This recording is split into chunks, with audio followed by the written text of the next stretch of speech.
Hi everyone. This is going to be a very short tutorial because I was asked how do I get the actual keychain loop onto the cardstock keychains themselves. For those of you who don't know what a cardstock keychain is, it's basically a keychain that's been made out of paper. Layers and layers of cardstock. I try to use 110 weight. But yeah, 110 pound weight paper. I print through my printer. I use a Cricut Explore 1, so I'm using Design Space.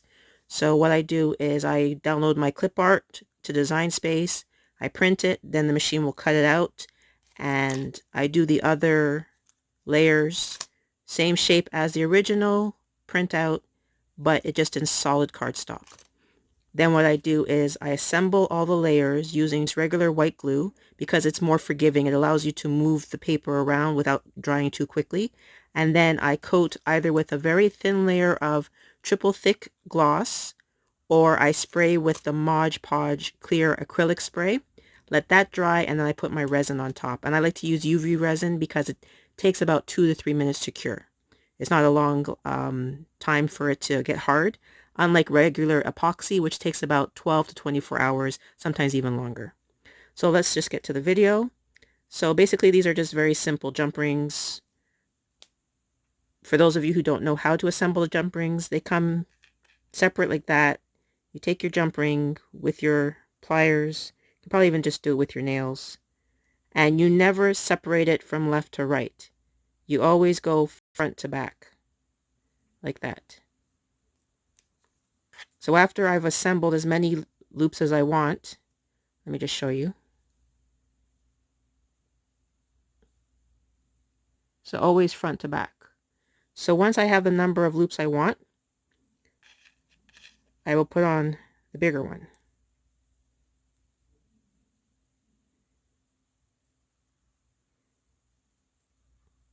I will then close it, front to back, take the big one, and I loop the big one through the actual cardstock itself.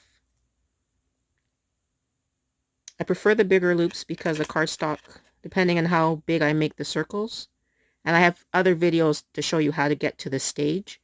Depends on how thick the circle is itself, because the smaller rings won't fit through, as you can see. It won't fit properly.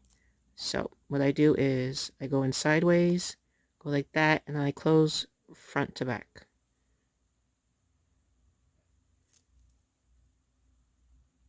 Then what I do is I take the smaller one, and I use different sizes, different thicknesses. It all depends what I have on hand. I open front to back.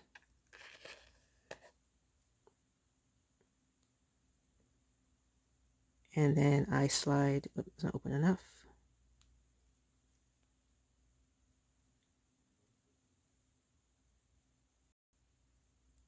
I just slide the, oh, it's still not open enough. You see that? You just simply slide the keychain through, and then you close it, front to back.